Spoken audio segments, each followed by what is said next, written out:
Tortilla Flats, Compton. TF Compton.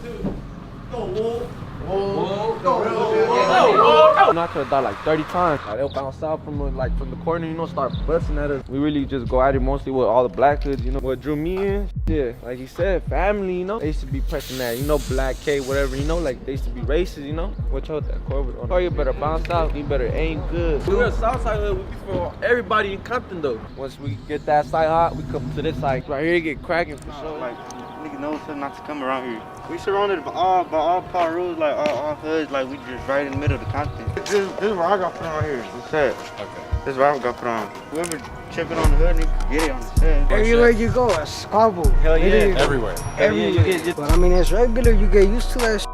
Too many people die for this already. You feel me? Yeah.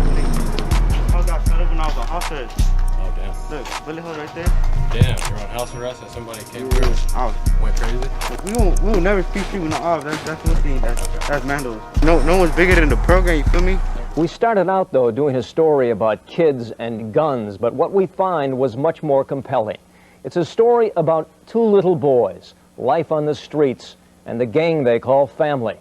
We call it Chucky, Midget, and Tortilla Flats. Wait till the riots come up! We're gonna take over! Whoa! This is Tortilla Flats, a Compton street gang that now rules Mulberry Street. Their faces are mostly teenage, the oldest not out of their early 20s. The youngest is called Midget. Streets here are no stranger to blood. Tortilla Flats! Call our enemy! And the Tortilla Flats gang Tortilla Flats has spilled their share of it. That's the way it goes. You play, you pay. Compton Varrio Tortilla Flats is one of the most established and resilient Latino street gangs in Compton, California. Founded in the early 1960s, Tortilla Flats rose from the predominantly Hispanic East Side of Compton and grew into a multi-generational Varrio with deep ties to the Sureños network and the Mexican Mafia. The gang's name, inspired by the John Steinbeck novel Tortilla Flat, reflects its cultural roots and neighborhood pride, but behind the name lies a violent history marked by turf wars, drug trafficking, and deadly rivalries. Over the decades, Tortilla Flats has weathered shifting gang landscapes, law enforcement crackdowns, and internal strife. Despite these pressures, the gang has maintained its territorial stronghold around Gonzales Park and extended its influence across state lines, most notably through a drug trafficking operation based out of Oklahoma City. Tortilla Flats' complex structure blends street-level organization with prison-based authority, and its members have been repeatedly involved in violent confrontations, federal indictments, and ongoing clashes with rival gangs. This article explores the history, structure, territorial footprint, criminal operations, and law enforcement responses surrounding Tortilla Flats, offering a comprehensive look at one of Compton's most enduring and dangerous Latino street gangs. Compton Varrio Tortilla Flats is primarily based on the east side of Compton, where it has maintained a stronghold for decades. The gang's core territory spans a section of eastern Compton, generally described as the area between Rosecrans Avenue and Compton Boulevard, and stretching from Willowbrook Avenue across to Alameda Street. This zone includes the vicinity around Gonzales Park, a location Tortilla Flats is known to claim as part of its turf. In 1998, a Los Angeles Times report on a gang injunction confirmed that Tortilla Flats actively operated within a half-square-mile area of this region, and Gonzales Park was specifically cited as gang territory. That injunction was part of a broader effort to curb violence and gang activity in East Compton, with Tortilla Flats at the center of local law enforcement's concerns. While the gang is deeply rooted in Compton, a number of Tortilla Flats members have extended their operations beyond California. In the 2000s, several affiliates relocated to Oklahoma City, where they established a major drug trafficking operation. This interstate drug ring, led by members such as Dennis Lil Boxer Gonzales and Rafael Crook, Gamboa moved large quantities of drugs across California, Oklahoma, and Florida. I'm glad to have him around, you know? The big homies had me when I was little, you know what I mean? Crook, a gang member who grew up on the streets, says Chucky found a home here. This is the only place that he sees love, you know what I mean? This is the only place that he sees people watching out for him and, you know, taking care of him and, you know, giving him stuff and pay attention to him. Rafael Crook Gamboa, a prominent figure in the Compton Varrio Tortilla Flats gang, underwent a significant personal transformation while serving a 20-year federal prison sentence. Initially convicted for his involvement in a large-scale drug trafficking operation that extended from California to Oklahoma and Florida, Gamboa's criminal activities were well documented. He played a central role in establishing Tortilla Flats drug distribution network in Oklahoma City, collaborating with other gang members to expand their operations. During his incarceration, Gamboa began to identify as a transgender woman, a development that garnered attention both within and outside the prison system. This transition was notable given Gamboa's previous status within the gang and the traditional machismo culture often associated with such organizations. Upon release, Gamboa's transformation sparked discussions about identity, redemption, and the complexities of personal change within the context of gang affiliations and the criminal justice system. Gamboa's journey underscores the multifaceted nature of personal identity and the potential for change, even within environments that are typically resistant to such transformations. Her story serves as a testament to the human capacity for self-discovery and evolution, challenging preconceived notions about identity and the paths individuals may take toward personal authenticity. As one gang member throws something at a passing car, the driver stops, opens his door, then thinks better of sticking around. There is a gunshot, and it is time for us to go home. On the other side of the tracks, for sure. We beef on the other side of the bridge, for sure. We beef with the... They banged on us. We just started letting off on them. Oh, the real general. The real general. Yeah, one of our youngies just got smacked in the foot. But we be mostly watching our corners because they be bouncing up from the corner. Pick up the keys, yeah? Like, you see all our enemies, they be trying to slash us out. The real MVP pulled up to the set on her. Trained up, you know they trained to go. All my youngins, you know, this the youngest one right here. He's like 13. What made you want to be from this set? Shit like family, like I grew up around shit like this. Like it's just what I love. It's my family right here. It's why I'm gonna be in the rest of my life. I ain't never leaving this shit. Compton Varrio Tortilla Flats operates as a loosely structured street gang, commonly referred to as a Varrio gang. It is one of several Latino cliques within Compton, but Tortilla Flats specifically identifies as Southside Compton Varrio Tortilla Flats 13, with the number 13 signifying their allegiance to the Sureños and the Mexican Mafia. While Tortilla Flats does not appear to have a formal, documented hierarchy, law enforcement reports and court testimony have identified shot callers and core crew leaders, typically senior members who have held long-standing positions within the gang. In one case, a deputy sheriff estimated that Tortilla Flats had approximately 500 members statewide, many of whom are active both on the streets and within the prison system.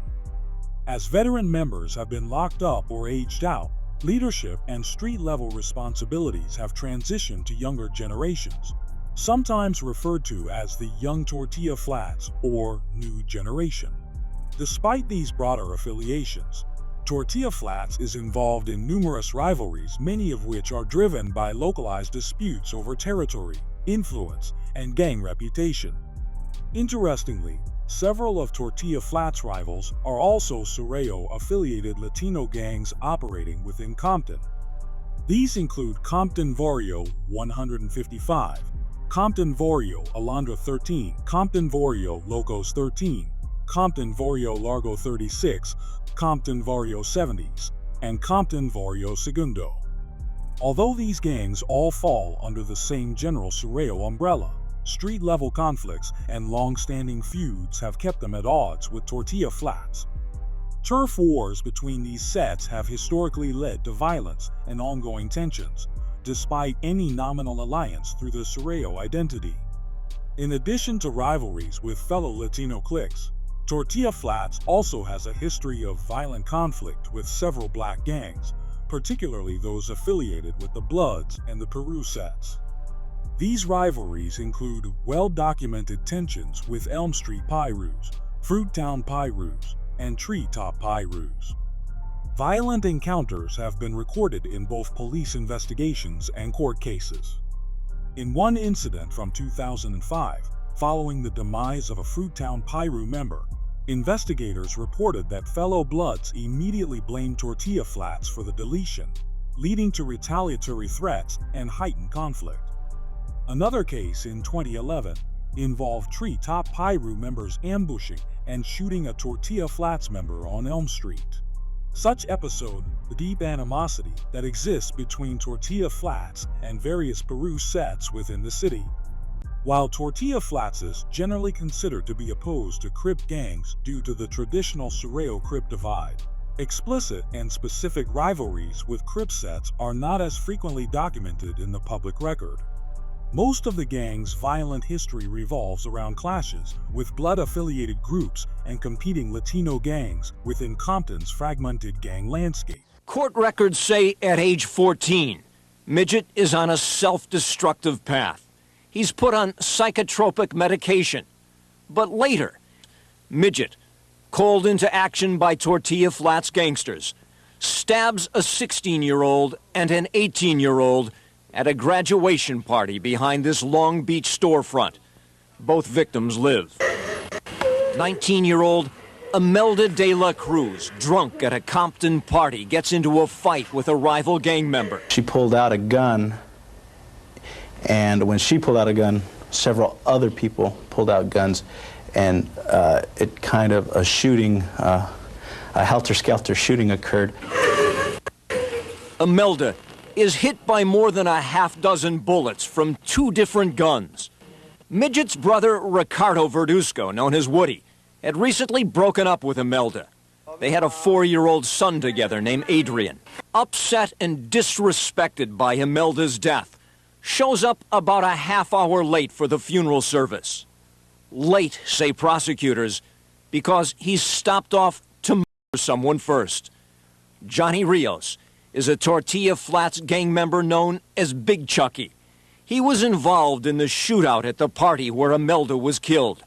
And prosecutor Alan Jackson says that will cost him his life. Johnny Rios is being executed, and there's no question about it. This isn't an accident. Friends since childhood with Woody and Midget, Johnny doesn't hesitate when Midget asks for a ride to the funeral.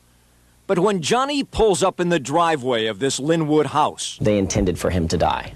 Johnny is ambushed. Woody puts 10 9mm slugs into his car, 6 of them fatal. Then Midget walks up and puts 2 .40 caliber slugs into Johnny's head. So close, the shells fall in his lap. The same day that Woody shovels dirt into Imelda's grave. Woody and Midget are eventually arrested, tried, convicted of first-degree, and sentenced to life in prison without the possibility of parole. Upset with his court-appointed defense attorney, Midget takes this razor hidden under his eyelid and slashes his 64-year-old lawyer across the face. Just right there in front of a judge and jury to turn around and slash a guy. You obviously don't care about what they do to you. And Midget's final sentencing report concludes he should never, ever set foot into free society again. Compton Varrio Tortilla Flats has been linked to a wide array of criminal activities typically associated with street gangs, including drug trafficking, violent assaults, extortion, robbery, and weapons violations. Law enforcement and court records have documented Tortilla Flats' deep involvement in narcotics distribution both within California and across state lines. In the early 2000s, a faction of Tortilla Flats members relocated to Oklahoma City, where they established a drug trafficking network. According to law enforcement testimony, the group began setting up this operation as early as 2002. In a 2006 federal case, authorities seized over 42 pounds of crystal valued at approximately $3.8 million alongside 5.5 pounds of white. all of which were connected to the Tortilla Flats run drug ring. A 2010 extortion case revealed that gang profits were being funneled into the purchase of firearms and narcotics, with authorities confirming that distribution was ongoing within the neighborhood. Members of Tortilla Flats have also been arrested in connection with robberies, burglaries, and illegal weapons possession. In court testimony, a sheriff's department gang expert described Tortilla Flats as having hundreds of members, many of whom have been involved in armed robberies targeting both individuals and local businesses. The same expert noted repeated incidents where Tortilla Flats members were found in possession of firearms, ammunition, and gang-related paraphernalia. The history of Compton Varrio Tortilla Flats includes several high-profile acts of violence and criminal prosecutions that have drawn both local and national attention. In the late 1990s, Tortilla Flats-related violence intensified across Compton. One of the most striking incidents occurred on September 10, 1999, when two brothers, Daniel Midget Verduzco and Ricardo Woody Verduzco, were convicted of deleting fellow gang member Johnny Big Chucky Rios. The deletion stemmed from an internal dispute after Rios was allegedly involved in the shooting death of a female Tortilla Flats associate, prompting the brothers to seek retaliation. In another major event, Philip Rafael, a Tortilla Flats member, met his demise in December 1998 by a member of the Fruitown Pirus. This deletion triggered a prolonged and bloody feud between Tortilla Flats and several Piru sets, leading to an escalation in street violence and prompting the city to issue multiple gang injunctions in an attempt to curb the conflict. Tortilla Flats made national headlines again in February 2000, when LAPD officer Adrian Chin fatally shot Tortilla Flats member Oscar Ghost Figueroa in Compton during a confrontation. In response, Tortilla Flats allegedly placed a green light on the officer, signaling an order for retaliation within gang circles. This event further intensified law enforcement focus on the gang. In 2006, a significant bust in Oklahoma City led to the indictments of several Tortilla Flats leaders involved in a multi-state drug distribution ring. A cooperating gang member, Rafael Crook, Gamboa, helped secure convictions by providing detailed testimony. In 2010, Tortilla Flats member Victor Mendoza was convicted on charges of extortion with gang enhancements. Prosecutors stated that the extortion attempt on a local car wash operator was meant to generate revenue for Tortilla Flats operations, specifically to fund the purchase of drugs and firearms. Compton Varrio Tortilla Flats stands as a powerful example of the persistence and evolution of street gang culture in Southern California. Despite repeated efforts by city, county, and federal authorities to dismantle the organization through injunctions, narcotics busts, and gang enhancement prosecutions, Tortilla Flats has maintained its presence in Compton for over 6 decades. Its long-standing alliance with the Sureños and the Mexican Mafia has helped sustain the gang's influence both on the streets and within the prison system. From its early roots as a neighborhood crew to its involvement in interstate drug trafficking and violent turf wars, CVTF has consistently adapted to changes in leadership, law enforcement tactics, and rivalries. Whether through the younger generations taking over neighborhood control, or incarcerated members enforcing the gang's interests behind bars, CVTF's organizational resilience has allowed it to outlast many of its contemporaries. Today, CVTF remains active and recognized as a criminal street gang under California law. Its impact on the Compton community continues to be felt through ongoing gang-related violence and criminal activity. While the gang's numbers may not be the largest, its legacy, reputation, and strategic connections make it one of the most entrenched Latino gangs in Los Angeles County.